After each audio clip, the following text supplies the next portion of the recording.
On the campus of Maharaja College in the city of Arrah, there is a small, two-story brick building that most students walk past without a second glance.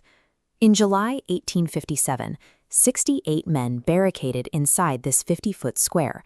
Outside, an army of 11,000 soldiers surrounded them, launching an 8-day siege.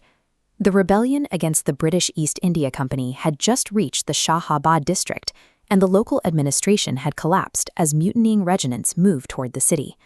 Today, the building still stands, but it is no longer the monument the British intended. It has been physically repurposed to tell a different version of those same 8 days. Anticipating the violence, a railway engineer named Richard Vickers Boyle had spent weeks converting his property's detached billiard room into a fortified bunker. When the regiments at Donapur revolted, 18 European civilians and 50 Sikh police officers retreated to Boyle's outbuilding.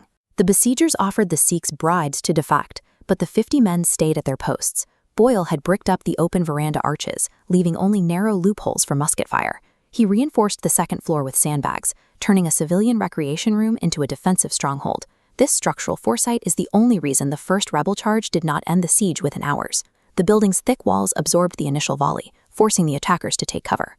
By the third day, the situation inside the house became critical, as the defenders ran out of drinking water.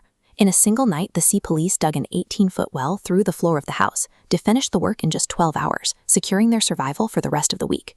The attackers tried to smoke the men out by burning furniture and chili peppers, but the wind shifted at the last moment. Shortly after, the defenders discovered that a mine tunnel had been dug directly under their foundations, packed with explosives and ready to blow.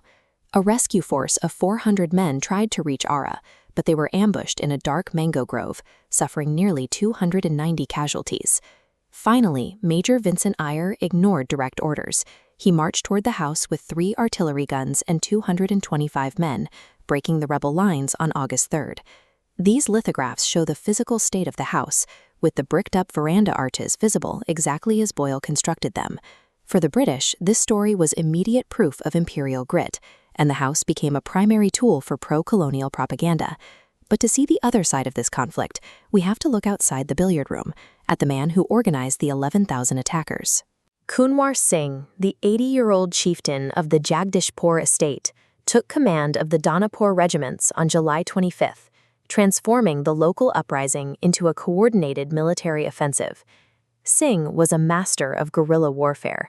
He used his knowledge of the Bihar terrain to harry British forces, controlling the region for nearly a year after the siege ended.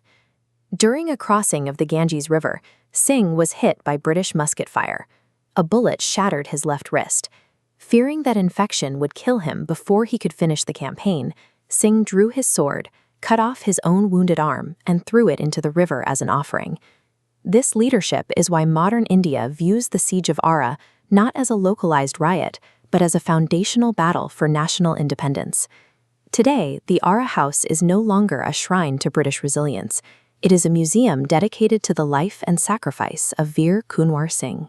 This contrasts sharply with the records the British tried to leave behind, like this account from 1893, which sought to immortalize the civilian defenders of the empire. These illustrations were meant to be the permanent record of the event. During the siege, the magistrate even wrote a diary in pencil on the walls, so his account would survive if the men did not. But that pencil diary was eventually whitewashed over by later occupants. The Arrah House remains, but the original British text has been replaced by the exhibits of a new nation.